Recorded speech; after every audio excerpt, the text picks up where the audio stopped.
Hello everyone. आज हम लोग देखते हैं लेसन 4 का पूरा संपूर्ण लेसन 4 देखते हैं केवल एक वीडियो में। इसको आप लोग हिस्ट्री के कॉपी में लेसन 3 के बाद लेसन 4 हेडिंग देकर लिख लेना है। इसका नाम है गुप्त वंश। देखिए, गुप्त वंश की हेडिंग में सबसे ऊपर लिखा गया है संस्थापक श्री गुप्त। ऊपर दिख रहा होगा संस्थापक श्री गुप्त और वास्तविक संस्थापक चंद्रगुप्त 1। चंद्रगुप्त मौर्य नहीं, चंद्रगुप्त मौर्य तो मौर्य वंश के संस्थापक है। ये चंद्रगुप्त 1 है।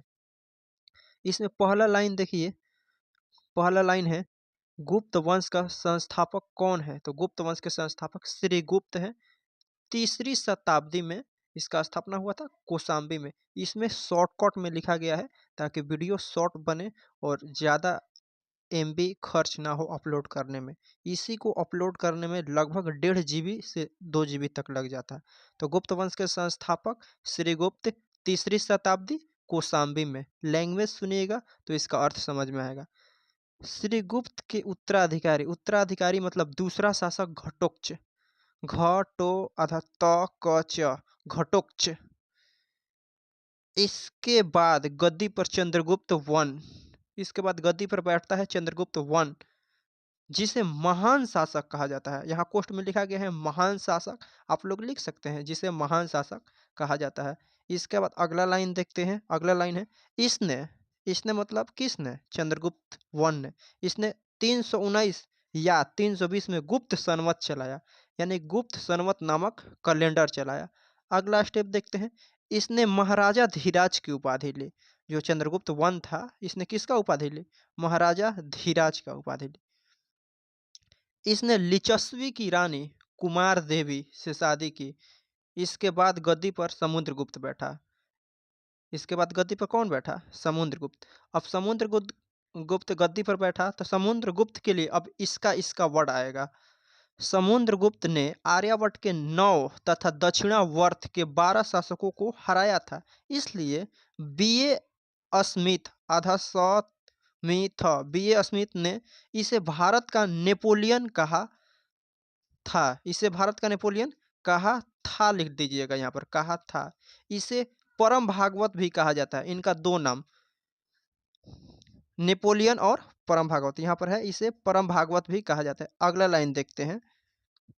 समुद्रगुप्त विष्णु की पूजा करते थे। समुद्रगुप्त किस भगवान की पूजा करते थे? तो विष्णु जी का पूजा करते थे।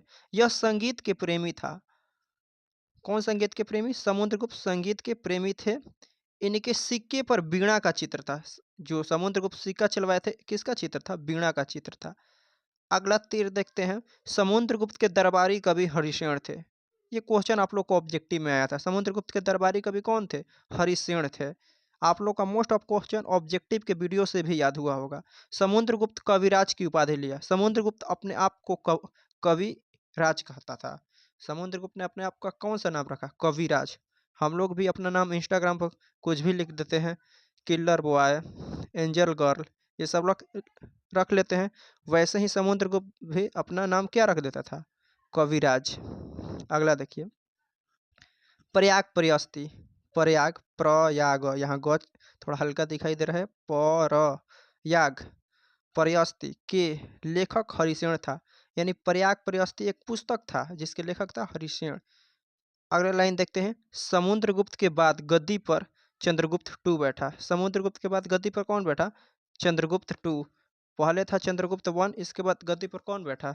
चंद्रगुप्त 2। अगला लाइन देखते हैं। चंद्रगुप्त 2 को शक्तिशाली विक्रमादित्य कहा जाता है। चंद्रगुप्त 2 एक और नाम रखा था, अपने आप को कहता था हम सबसे शक्तिशाली विक्रमादित्य हैं। तो आप लोग याद रखिएगा। चंद्रगुप्त 2 की राजधानी पाटलिपुत्र। इसकी राजधानी थी पाटलिपुत्र, लेकिन दूसरी राजधानी उज्जैन। यहाँ लिख लीजिएगा चंद्रगुप्त 2 की राजधानी पाटलिपुत्र तथा दूसरी राजधानी उज्जैन था। इसको शॉर्टकट में लिखा गया है। चंद्रगुप्त 2 ने शकों को हराकर, यानी शक आक्रमणकारी थे। शक विदेशी आक्रमणकारी थे और भारत में आकर आक्रमण करते थे। इसने शक को हराकर सर्वप्रथम मतलब सबसे पहले आप लोग लिख लीजिएगा, सबसे पहले चांदी का सिक्का चला। यह क्वेश्चन पूछता है चांदी का सिक्का किसने चला? चंद्रगुप्त टू। इसके दरबार में 9 रत्न रहते थे। इसके दरबार में कौन रहते थे? 9 रत्न रहते थे, जिसमें प्रमुख कालिदास थे। 9 रत्नों में से सबसे फेमस थे कालिदास, और एक और व्यक्ति था जिनका नाम था साब। नीचे दिख रहा है हल्का सा साब लिखा हुआ है, सकरसाब साब। ये पेज आप लोग को समझ में आ चुका होगा। अब देखते हैं अगला नेक्स्ट पेज, और एक लास्ट पेज है उसको देख लीजिएगा। लेसन 4 संपूर्ण कंप्लीट हो जाएगा, क्योंकि लेसन 4 का आधा कॉन्सेप्ट लेसन 3 में ही कॉन्सेप्ट हो चुका था।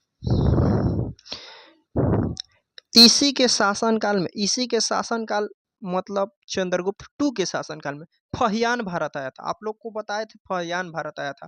फहियान ने अपना पुस्तक लिखा था। इसके पुस्तक का नाम था फो आधा क युकी फोक्युकी। फोयुकी याद रखिए, आधा क छोड़िए, फोयुकी आप आधा क छोड़ दीजिए, फोयुकी लिखा था, जिसमें अस्पृश्यता अ आधा स प्री आधा स यता अस्पृश्यता का विवरण दिया गया है। अस्पृश्यता मतलब छुआछूत की विवरण दिया गया था। अगला देखते हैं, चंद्रगुप्त टू के बाद गद्दी पर कुमारगुप्त बैठता है। कुमारगुप्त चंद्रगुप्त टू के बाद गद्दी पर कौन बैठता है? कुमारगुप्त। नालंदा विश्वविद्यालय के संस्थापक कुमारगुप्त थे। इसने बिहार में नालंदा विश्वविद्यालय बनाया था। अगला देखते हैं, नालंदा विश्वविद्यालय ध्वस्त बख्तियार खिलजी ने किया था। यहाँ पर लिखा हुआ है ब आधा ख तियार खिलजी, बख्तियार खिलजी। अगला है, कुमारगुप्त के बाद गद्दी पर स्कंदगुप्त बैठा। कुमारगुप्त के बाद गद्दी पर कौन बैठा? स्कंदगुप्त। स्कंदगुप्त के शासनकाल में हुण ने आक्रमण किया। हुण विदेशी आक्रमण थे। पहले शक ने आक्रमण किया था, अब हुण ने कर दिया था। सुदर्शन झील गिरनार पर्वत पर स्थित है। सुदर्शन झील गिरनार पर्वत पर स्थित है। स्कंदगुप्त ने सुदर्शन झील का पुनरुद्वार कराया। पुनरु अधध द्वार, पुनरुद्वार मतलब दोबारा बनवाया। क्वेश्चन पूछेगा सुदर्शन झील किसने बनवाया था? चंद्रगुप्त मौर्य, जो मौर्य वंश के संस्थापक थे, लेकिन उसका रिपेयरिंग किसने कराया? तो रिपेयरिंग किसने कराया? तो स्कंदगुप्त ने कराया। पुनरुद्वार मतलब होता है रिपेयरिंग, फिर से उसको ठीक ठाक कराना। गुप्त वंश का अंतिम शासक था विष्णुगुप्त। गुप्त वंश का अंतिम शासक विष्णुगुप्त। यहाँ से आप लोग का गुप्त वंश टोटल समाप्त हो गया।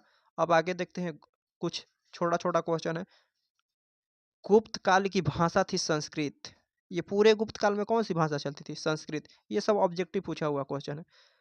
प्राचीन स्वर्ण युग गुप्त काल को कहा जाता है। प्राचीन स्वर्ण युग किसको कहा जाएगा? गुप्त काल को कहा जाएगा। मंदिर बनाने की कला गुप्त काल से ही प्रारंभ हुआ। गुप्त काल से ही फेमस हुआ कि मंदिर भी बनाना है। गुप्त काल की रजत सिक्का को रूपक कहा जाता था।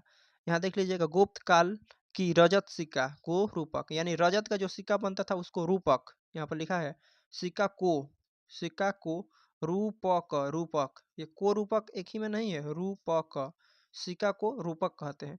गुप्त काल की स्वर्ण सिक्का दिनार कहलाता था। गुप्त काल के जो सोने के सिक्का होता था उसको दिनार कहते थे। आगे देखते हैं, भू राजस्व कुल उत्पादन का 1/4 से 1/6 था। भू राजस्व यानी भूमि के लिए टैक्स था 1/4 से लेकर 1/6 तक लिया जाता था।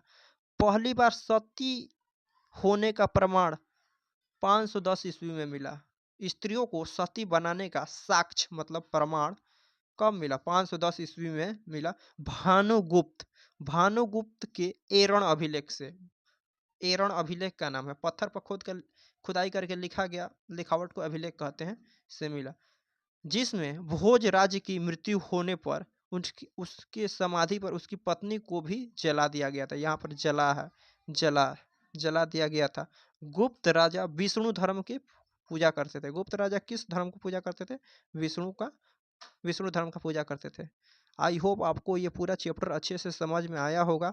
इसको आप लोग कॉपी में राइटिंग से लिखिएगा, लैंग्वेज सुन कर, और आपका लेसन 4 पूर्ण रूप से द एंड हो गया।